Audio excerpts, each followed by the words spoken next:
Bienvenidos a Diálogos desde la Frontera, el programa que hacemos con mucho gusto en el Colegio de la Frontera Norte, desde su sede en Tijuana, Baja California. Mi nombre es Sergio Cermeño, qué bueno que nos acompaña en esta ocasión.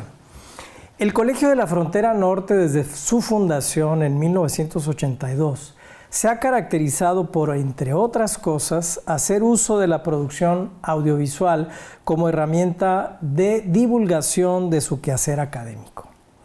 Es larga la lista de programas de radio, de documentales, incluso películas en 35 milímetros que dan cuenta de esto.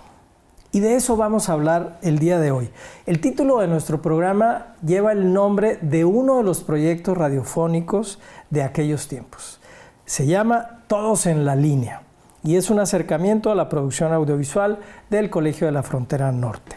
Para eso me acompañan y le doy la bienvenida a la doctora Norma Iglesias, que actualmente es profesora del Departamento de Estudios Chicanos en la Universidad Estatal de San Diego, autora de varios libros sobre cine y cultura en la frontera, y destacamos que es autora de uno de los bestsellers del Colegio de la Frontera Norte, un libro que se llama La flor más bella de la maquila. Espero que tengamos la oportunidad de platicar de esa experiencia, Norma, y es la fundadora del Departamento de Producción Audiovisual del COLEF. Norma, bienvenida. Muchas gracias por la invitación. También está con nosotros Márgara de León, la maestra Márgara de León, quien es actualmente coordinadora de la Unidad de Educación Continua del COLEF, que ya en algún programa hemos platicado, pero esperemos que en el futuro sigamos hablando de este proyecto tan importante del colegio. Y además fue colaboradora en sus inicios de este Departamento de Producción Audiovisual. Márgara, bienvenida. Gracias, Sergio. Pues, Norma, ¿cómo comenzó todo? Estamos hablando de principios de los 80s, hace más de 30 años. ¿Cómo era ese departamento? ¿Qué tenía? ¿Qué hacía? ¿A qué se dedicaba? Pues el Departamento de Producción Audiovisual surge mucho como el colegio mismo, de una manera bien espontánea y muy necesaria, ¿no? Pero bien espontánea. Habíamos muy pocos investigadores, teníamos 2 años de fundado el colegio en el 82 y muchos de los investigadores no teníamos posgrado, porque así fuimos contratados, se fue generando. Entonces, en una ocasión, terminando la licenciatura, Jorge Bustamante me dijo, pues hay que estudiar la maestría. Habíamos recién firmado el convenio de colaboración con San Diego State y yo me fui a buscar una maestría que estudiar en San Diego. Estudios latinoamericanos no me gustó, antropología era muy antropología física, y entonces pasé por el departamento de producción de medios y dije, no, pues yo lo que quiero es ser cineasta. Y dije, voy a regresar con Bustamante y le voy a decir que pues, lo que quiero hacer es producción de medios. Pensé que me iba a decir, pues Norma, a ver quién te beca, pero el colegio no. Y llegué y le digo, oye Jorge, mira, pues lo que me gustaría es estudiar producción de medios. ¡Excelente! Y así formamos un departamento de producción audiovisual. Y así fue, o sea, con una visión increíble. Y bueno, entonces la labor del departamento de producción audiovisual era, de alguna manera, la principal función era pensar en cómo se podían traducir los resultados de los proyectos de investigación en medios, que estábamos pensando televisión y radio principalmente, pero también en todo un archivo fotográfico, que el colegio tiene un archivo increíble, el registro visual y audiovisual, digamos, de todo lo que pasaba en términos de investigación, con la idea de regresarle a la población y a la comunidad pues lo que nos daba, que era toda esta información, y de alguna manera también, en una tarea importante, explicar a la población a qué se dedica el Colegio de la Frontera Norte, porque sí, costaba mucho trabajo que la gente se diera cuenta de qué hacía el colegio, ¿no? Claro. Pensaban que éramos una escuelita, ¿no? ¿Qué grados ofrece el Colegio de la Frontera? ¿A qué horas abren las inscripciones? ¿A qué horas abren las inscripciones de kinder, primaria? Y con este proyecto, pues se podía de alguna manera hacer todo un trabajo de divulgación de los hallazgos de investigación, que entonces esa era su función, o una de sus funciones. La otra era hacer materiales para capacitar a los encuestadores de los proyectos. Entonces, hacer todo un material didáctico para capacitar encuestadores o gente que participaba en el proyecto, y una tercera dimensión que era el registro audiovisual de las actividades académicas, que no necesariamente era para que se dieran a conocer inmediatamente en los medios, pero para tener todo un archivo audiovisual de la vida de la institución. Márgara, ¿cuáles son tus recuerdos de esa época? ¿Tú cómo te integras al equipo? ¿Qué hacías? ¿Qué te tocó hacer? ¿Escribías los guiones? ¿Agarrabas la cámara? ¿Qué hacías? Hacíamos de todo. No había distribución de funciones. Éramos un equipo muy pequeño. Realmente éramos Norma y yo. Entonces teníamos que hacerla de todo.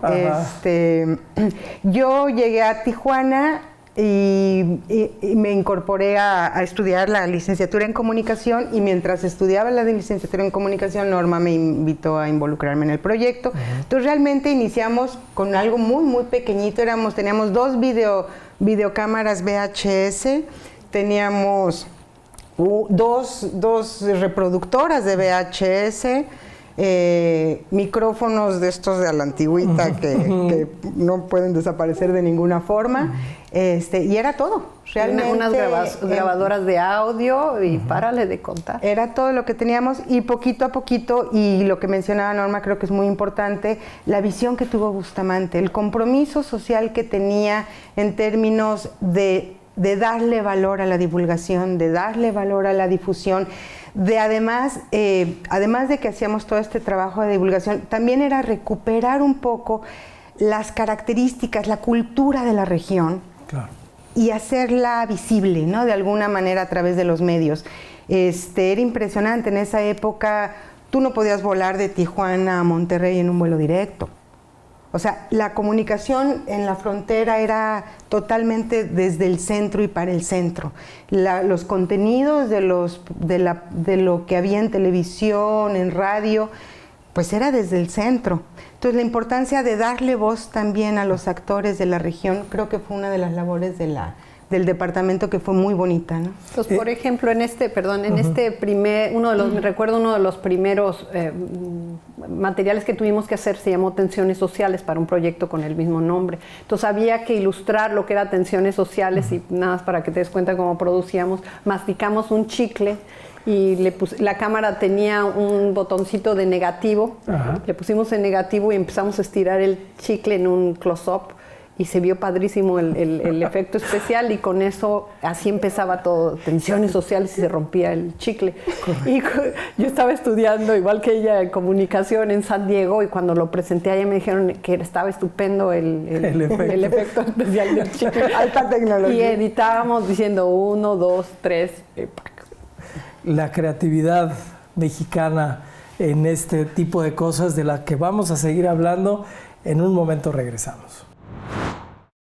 Qué bueno que sigue con nosotros en Diálogos desde la Frontera. Estamos platicando sobre la producción audiovisual a lo largo de los años, de más de 30 años del Colegio de la Frontera Norte, todos en la línea, uno de sus proyectos del que vamos a hablar en este momento. Pero bueno, además de que ahorita nos platicarán, ¿qué otros fueron los más importantes de la época? Bueno, trabajábamos, estos materiales que te comentaba de capacitación. Luego tuvimos una serie de videos que eran programas didácticos en video que hicimos sobre Malaquías Montoya, el Festival de la Raza, sobre Aguas Negras, una serie de programas en video. Luego también colaboramos de manera muy importante haciendo guiones para programas no necesariamente producidos por el colegio, pero como expertos hacíamos para la serie Fronteras, por ejemplo, los guiones para otras personas. Colaboramos con Televisión Universitaria, también haciendo guiones y asesorando en como La Casa Dividida, y algún programa especial como de ficción que narraba cuestiones de la frontera. Pero uno de los proyectos, en ese universo de productos, una de las cosas más importantes para el colegio, porque era lo que nos facilitaba tener acceso inmediato con la gente y era lo más barato de producir y tenía mayor impacto, fue la radio. Entonces nos concentramos en hacer radio, y entonces estructuramos un macro proyecto que se llamaba La Voz del Colegio, que estaba conformado por 14 programas de radio, de 52, de una serie de 52 cada uno, porque se nos había dado, gracias a las negociaciones de Bustamante, hasta ocupar 6 horas de radio a la semana en todas las estaciones del Instituto Mexicano de la Radio. Era una gran cobertura que no podíamos dejar. de este macro proyecto radiofónico La Voz del Colegio, con 14 programas, estaba uno de los más especiales que se llamaba Todos en la Línea, que es el que trataba, como su nombre lo indica, de articular a la frontera y articular a las diferentes sedes del Colegio de la Frontera en uno solo. Por eso estábamos todos en la lista, que Márgara fue una de las productoras, ¿no? La productora del programa, que nos puede narrar porque es fabulosa la historia de Todos en la Línea. A ver, Márgara, sí, ¿cómo lo hacían? La idea del programa era un poquito generar esta comunicación que mencionábamos hace rato, ¿no? La frontera estaba muy desarticulada entre sí. El COLEF creo que fue una de las instancias que ha permitido que fluya de forma horizontal y que empiece a generarse una identidad fronteriza también en términos de las distintas ciudades. Y Tijuana y Todos en la Línea, la intención era precisamente eso, promover una comunicación horizontal a lo largo de la frontera, tanto de ida como de venida. O sea, las distintas ciudades proveían de información, nos informaban de lo que estaba pasando en su región, y la serie se distribuía y se reproducía, se transmitía en distintas ciudades de la frontera. Entonces teníamos la participación de los propios investigadores del COLEF en las sedes regionales, que nos llamaban por teléfono, con teléfonos de aquellos. Nos llamaban por teléfono, grabábamos su intervención, ellos obtenían una o dos de las principales notas de la semana de su región, de su estado por lo general, o de su ciudad, y teníamos pues 5 o 6 ciudades informándonos qué era lo que estaba sucediendo esa semana. Y bueno, en ese sentido la oportunidad del programa era fundamental. O sea, tú no podías grabar una nota de algo importante que había sucedido y transmitir 7 días después. Entonces todo tenía que suceder muy rápido. No había las condiciones digitales que existen actualmente. ¿Era en cinta de un cuarto de carrete? De un cuarto, cortábamos con tijera, pegábamos con un tape, tenías que cortar sesgado para que embonara. Bueno, era una cosa impresionante. Los efectos, pues ya sabes, Pero el programa fue maravilloso. Y fue un programa bellísimo porque, bueno, participaban desde las ciudades de la frontera, grabábamos y inmediatamente mandábamos las cintas en cassette a todas las ciudades por DHL. Nada más déjame agregar una cosa. Idealmente, originalmente se pensaba que Bustamante iba a negociar para que se transmitiera simultáneamente, ser el plan, en todas las ciudades de la frontera, gracias a que nos iban a permitir usar un satélite, pero nunca se pudo conseguir eso. Entonces el proyecto ya estaba. ¿Cómo distribuíamos? No se podía la emisión simultánea, entonces pues a usar la creatividad, y lo resolvíamos con DHL. ¿Un chofer? DHL llevaba los... Se presentaba el lunes en Tijuana, y en el momento que, después de que se transmitía, salía corriendo alguien a llevarlo a DHL para que se fuera a la siguiente ciudad en la geografía, que era Mexicali. Mexicali lo transmitía y salía corriendo a DHL para que se fuera a la siguiente ciudad. Iba viajando. Terminaba el viernes, Ciudad Juárez, en Nuevo Laredo, y se cruzaban la línea, porque el correo mexicano además era pésimo, para que regresara a la línea, y muchos de esos programas se borraron porque había que grabarla, no habíamos recursos, vuelve a grabar en esto, y así iba viajando esa... O sea, la cinta la regresaban porque había que regrabar ahí. En muchos casos sí. Sí, los recursos eran poco, pero había mucha creatividad. O sea, realmente no era una limitación, porque además no había ni siquiera la tecnología, no era que la añoráramos, no existía. Entonces, bueno, lo hacíamos así. Nunca falló, ¿eh? No fallamos en los 52. ¿Cuánto tiempo estuvo al aire? 52 semanas. Un año completo, sin parar. No, más de 52. Yo creo que fue como año y medio. Sí, cumplimos el año así formalmente, y después todavía seguimos con varias de las series. Y lo que era impresionante era la participación de los investigadores. Había un apetito de ellos por estar, por formar parte. Teníamos desde el doctor Bustamante conversando con Gustavo del Castillo sobre cuestiones de noticia en Estados Unidos que afectaran a México. Teníamos creadores de la región, involucramos un grupo grande de estudiantes de la Ibero, profesores de la Ibero, la primera y segunda generación de comunicación de la ciudad, o sea, no había comunicólogos en la ciudad, y involucramos a este grupo de jóvenes de primer, segundo semestre y aprender todos mucha gente pasó por estos proyectos. Uno de ellos, por ejemplo, era, me acuerdo muy bien porque era el que me tocaba producir a mí, que se llamaba... ¿cómo se llamaba? Comentando al sazón. Comentando al sazón. Cocinero al recetario y en el caldo el comentario. Y era un programa, porque teníamos programas para niños, para amas de casa y para adultos en la noche, programas musicales, de jóvenes, pues eran 14. Y en este era, a partir de recetas de cocina, se hablaba de la diversidad cultural en la ciudad. Entonces era irte a los restaurantes o a las casas y era con mucho... efectos especiales en audio, porque te decían, no, esta se hace de tal manera, y entonces grabábamos todo, comentando al sazón, uno de esos, pero eran muchos más. ¿La frase cuál era? Cocinero al recetario y en el caldo el comentario. No, los nombres y los eslogans ahí nos esmeramos. Había uno que se llamaba Palabras, Desierto, Mar. Desierto, mar, las palabras, desierto, mar. Era un juego de todos los desiertos, de todos los mares y de todas las... Entonces jugábamos mucho con... Sí, ponerle un nombre a un programa era todo una discusión profunda. Sí. De eso vamos a seguir hablando. Estamos en Diálogos desde la Frontera. No se vayan. Qué bueno que sigue con nosotros en Diálogos desde la Frontera. Estamos haciendo un breve recorrido por la producción audiovisual en el Colegio de la Frontera Norte. Ya hemos hablado de Todos en la Línea, un proyecto súper interesante de radiofónico. Y ahora también hay otros productos audiovisuales que tienen que ver con el cine, con el documental. Háblanos de ello, Norma, por favor. Mira, uno de esos proyectos que creo que marcaron un cambio importante en la producción audiovisual en el colegio fue Tijuana entre dos mundos.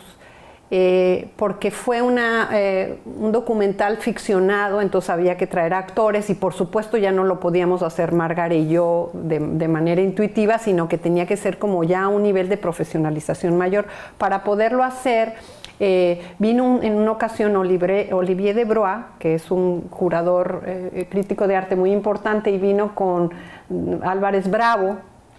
Y le dije, pues vamos a necesitar hacer producciones mayores, y me recomendó contratar a Gregorio Rocha, que en ese entonces era esposo de Sara Minter, que descansa en paz. Entonces se vinieron Gregorio y Sara a colaborar con nosotros para hacer este documental y otros, y un poco también como para profesionalizarlos en términos de hacerlo ya no con camaritas de media pulgada, sino con un equipo profesional que no teníamos, pero que Sara rentaba para la propia producción. Entonces hizo, por ejemplo, este documental Tijuana entre dos mundos, que es interesante porque el guión era de Federico Campbell, la producción y la dirección era de Gregorio Rocha y todo el trabajo de cámara era de Sara Minter, y trabajaron como actores pues todo el personal del colegio, desde los altos cargos administrativos hasta ¿te acuerdas de Sarabia haciendo de actor? Leobardo Sarabia de actor y de músico, y es muy bonito porque fue un proyecto donde la gente se entregó y entramos a otro nivel de producción con ese, pero al mismo tiempo también colaborábamos con cuanto proyecto audiovisual llegaba a la región. Aquí colaboramos con la BBC de Londres, con gente de televisión educativa, televisión universitaria, con Aculta, Núñez y mucha gente que venía de otros países del mundo, y aquí colaboraron. Estaba también los que se van, ¿no? Los que se van fue una producción del COLEF junto con Adolfo Dávila, el director. Adolfo Dávila dirige el proyecto, y es un programa sobre migración, que era uno de los temas pues fundamentales de la institución. Fue un proyecto muy hermoso, la verdad es que tuvo un impacto también ya dentro de este otro nivel de producción, ¿no? Nos convertimos realmente como en lo que se convirtió el departamento en ese momento fue la plataforma para darle la posibilidad a creadores ya muy consolidados que contaban con toda la información, con todos los contactos, porque pues teníamos redes aquí que facilitaban muchísimo el desarrollo de estos proyectos, y se hizo Los que se van, que es un documental de 27 minutos sobre el tema de migración, muy enfocado al testimonio, y es una cosa también También muy en hermosa. términos de migración, otro de los proyectos que fue emblemático fue La Casa Dividida, que producía televisión universitaria, y que entonces el colegio también participa, pero es cierto, pasamos a hacer, no solamente a hacer nuestros propios proyectos, sino ser la plataforma obligada a lo que cualquier realizador que venía a la región pasaba por aquí, se les ayudaba en términos de producción,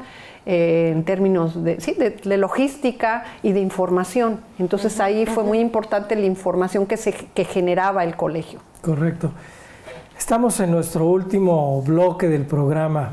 Norma, una reflexión en el sentido de todos estos años que han pasado, cómo el COLEF, también Márgara, cómo es que el COLEF ha incorporado esta pues, tecnología para divulgar, para difundir lo que hace y qué momento estamos viviendo. Tú ahora trabajas en la Universidad Estatal de San Diego, allá das clases. ¿Cómo se ve desde allá, por ejemplo, y en tu trabajo docente, este trabajo que el COLEF sigue haciendo a través de las tecnologías? Este programa es un ejemplo de eso. Exactamente lo que te iba a decir. Cuando uno ve el crecimiento, la sofisticación de la producción audiovisual del colegio, es un reflejo de la sofisticación académica e institucional, ¿no? En general. Y que bueno, pues se nota la tecnología que se tiene para hacer este programa, estás en otro nivel, eres un referente obligado. Es interesante y también muy grato ver que te has convertido en parte de esas narraciones y de la reconstrucción visual y audiovisual de la historia, no solo de la institución, sino de toda la región y de la frontera. Y creo que pues uno de estos mejores ejemplos de lo que se puede hacer de manera audiovisual es lo que está haciendo actualmente Márgara, que no es solamente difusión, sino formación, ¿no? El uso de altas tecnologías y de toda la tecnología para formar nuevos cuadros y preparados en lo que el colegio es un experto, en los temas en los que el colegio es experto. Sí. Márgara, justo de eso hablábamos hace un rato. A la distancia no se puede explicar lo que el COLEF hace ahorita y de lo que tú ahorita nos vas a platicar sin todo este antecedente. Por eso la importancia de hacer este programa. Pero platícanos, ¿cómo es que tú con esta tecnología ahora acercas el conocimiento de lo que hace el COLEF a muchísima gente? A través de la... Lo que hemos hecho es, subirnos a esta nueva modalidad de educación, que es la educación en línea, a distancia, virtual, como le quieran llamar, que nos permite atender públicos que de otra manera no podríamos. El COLEF tiene una historia ya de muchísimos años, de 30 años, de ofrecer formación de alto nivel a través de sus posgrados presenciales, que están en el PNPC, que cumplen con toda esta parte de calidad. Y teniendo toda esta experiencia, bueno, ¿por qué no atender públicos remotos? ¿Por qué no atender a gente de otros países? ¿Por qué no incursionar en estas nuevas modalidades donde además puedes atender la profesionalización de gente que no se va a dedicar de tiempo completo a estudiar y que sin embargo está trabajando y que es muy importante que cuente con las herramientas, con los conocimientos, la información? Entonces lo que hemos hecho a través de las nuevas tecnologías, bueno, pues tenemos una plataforma, producimos a través de este estudio los contenidos de los programas y esto nos ha abierto un nuevo panorama también en términos del alcance que puede tener la capacitación, la formación, el impacto del COLEF en términos de formación, ¿no? ¿Se ha tenido un diplomado en Trata? Hemos tenido un diplomado en Trata, que ese fue un programa mixto, tenía un componente presencial, pero ya de forma virtual tenemos la especialidad en migración internacional, tenemos la especialidad en estudios de la frontera México-Estados Unidos. Como una segunda etapa de la especialidad en migración tenemos la maestría en migración, internacional. Estamos por incursionar ya en un nuevo proyecto de doble titulación con la Universidad Oberta de Cataluña, con un proyecto enfocado a ciudades y urbanismo, que ya va a ser un programa binacional con doble titulación. Estamos también con toda esta nueva ola de educación gratuita, que son los MOOC, los cursos MOOC que llegamos a tener en nuestra primera experiencia, que esperábamos tener 500 o 1000 estudiantes, tuvimos 5500 registros en el programa, 79 países atendidos, entonces te da una dimensión completamente distinta del alcance, no enfocado a formar académicos y científicos como serían nuestros programas presenciales, pero sí apoyar la formación de cuadros que están en la acción actualmente, ¿no? Y formar a través de ciudadanía al final de cuentas, ¿no? Exactamente. Que ese es uno de los objetivos. Les agradezco muchísimo. Al contrario, qué bonito recordar. Sí, es cosas. muy bonito y espero que tengamos oportunidad de seguir hablando de esto y de otros temas. Esta es su casa. Muchísimas gracias. A usted lo esperamos en un próximo programa de Diálogos desde la Frontera, mismo canal, misma hora. Hasta entonces.